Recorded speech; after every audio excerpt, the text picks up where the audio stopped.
I talk about now, like, like it's no big deal, but back then this was very much a big deal for me. So I took his test. It came back that I definitely was struggling with depression, and he wanted me to take medication. But back then at 24, I was like, no way.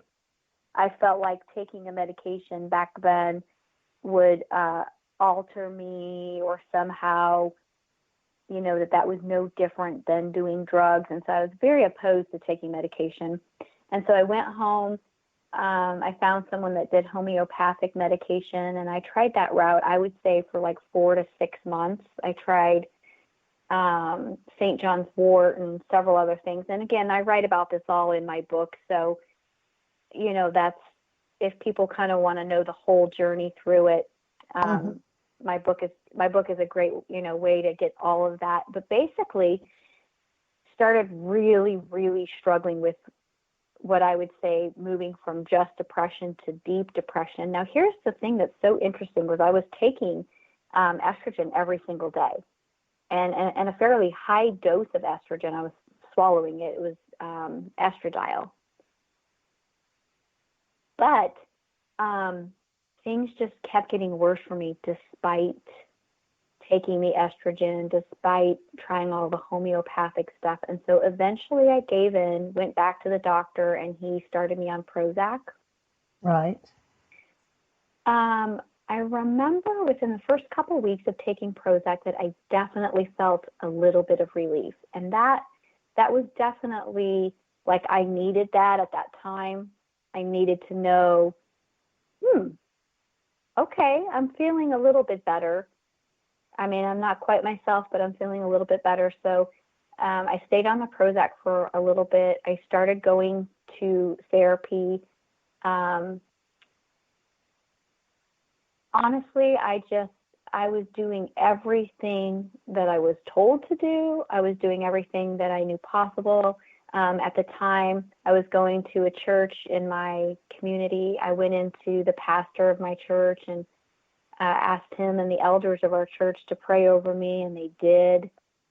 I had such a strong faith, and so, prayer was a big deal for me. And I felt so guilty for having to take the medication. I felt like that was a sign that, like it was a lack of faith, because I had this faith that God could heal me, and somehow, it was my fault that I was having to take this medication, and that things weren't getting better for me. Okay. And so right around the 2-year mark of this full onset battle, I started having thoughts of suicide. And the thoughts originally were hopelessness.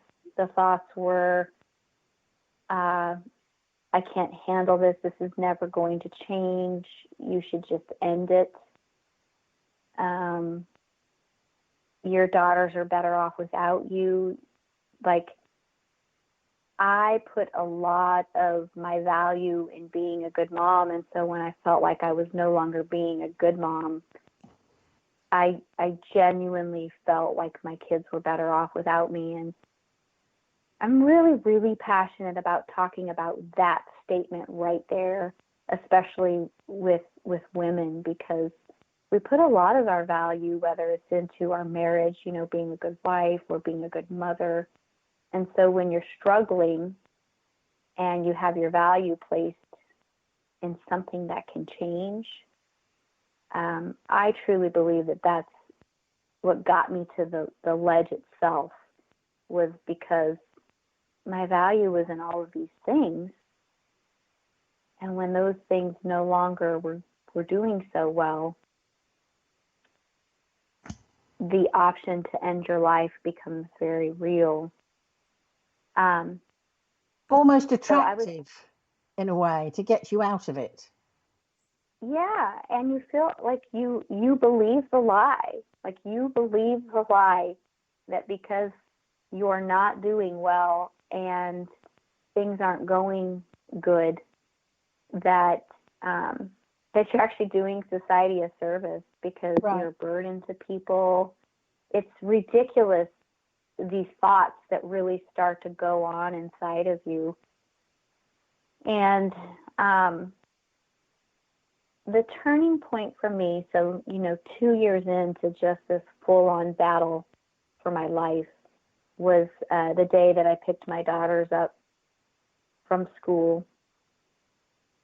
And I was in our minivan.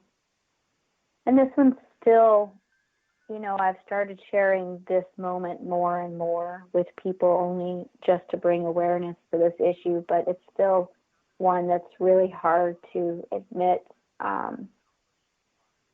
I just don't feel like I've ever had a darker, deeper thought moment in my life than the day that I was driving my minivan and my girls were in the back seat of the car, and the thought was, you know what, Jennifer, just end it. Just stop the pain. Just drive the car into the wall, go 140 miles an hour, and just end it. That is, I mean, it's heart-wrenching, absolutely heart-wrenching. I haven't been in the same situation as you. I've been in a different situation with a similar outcome, and I know what that feels like. And most people, or a lot of people, have faced whatever their challenge is, even if it isn't, apparently a big challenge to somebody else, but the challenge to yourself when you're going through it is as big as anybody's challenge. Now, we've only got 5 minutes, or probably 3 minutes left now of this show. So just very briefly tell me how you overcame that, and in part 2, we'll take the story further. Yeah, so that day I decided there was no way I was going to hurt my girls. And so I, instead of doing that, I drove home, called my husband, and walked myself into the psychiatric unit and locked myself up until I got better. And again, like I said, that really was the beginning of me discovering a lot of things in the psychiatric unit. That I was addicted to being perfect, and that had been shattered because now my whole society, my whole area knew that I'd gone in the psychiatric unit.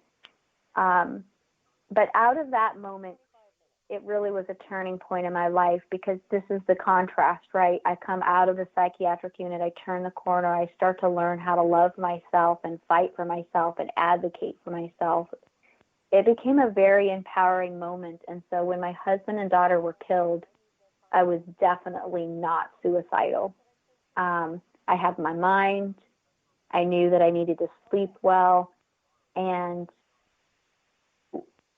burying them is the most painful thing that I've ever had to do. But I always say, at least I had my mind intact when I was doing it, because had I not battled suicide before that and knew exactly what I needed to do to take care of myself, like how important that was, I don't think that I would have known how to fight for myself and to save their lives and my lives as much as I did when my husband and daughter were killed. That is so interesting, because it was almost like it was a test before, and the test itself, the outcome of the test worked, however tragic it was, because you didn't get back into a place that would have been very, very easy to slip back into if you hadn't been through the education that you went through, the self-discovery that you went through. Yep. And so, again, that's why I wrote my book, Inside the Mind of Suicide. It's a self-help workbook. It's such an easy read. I recommend it honestly for anyone who is struggling, anyone who doesn't understand how people find themselves there. It's a hopeful book. It's not a negative book. It's a very positive, how to get yourself through the things that you're facing, not just suicide, anything that's really got you stuck in life. It's a great read for that. Okay, I'm going to cut you down here and just ask that you leave your contact information for people, so that when they've listened to part 2 next week, then they know how to get hold of you. I'll do the same at the end of the second show. But can you just give your contact details and the name of the book and where they can find it? Yeah, you bet. So the best way to find me is at Jennifer Tracy. So it's JENNIFER, Tracy, TRACY dash inspire, INSPIRE.com. And you can find everything that I've been up to on there. You can connect with me. There's links to books.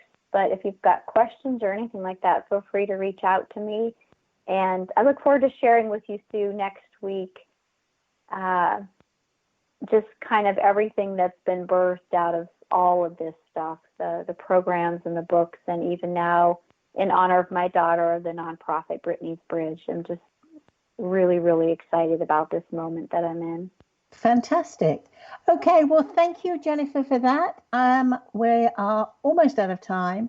Obviously, thank you, Jennifer, for sharing your story.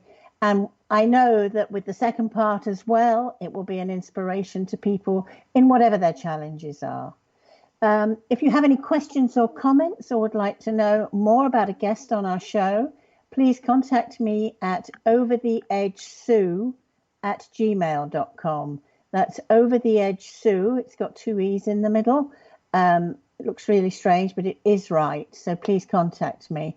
What I would say, as I say at the end of every program, is please do not judge others unless you can walk in their shoes, for you have no idea what has brought them to the place that they are now in. Thank you for being my guest, Jennifer. I'll speak to you next week. Oh, it's been such an honor, Sue. Thank you so much. Okay, bye-bye.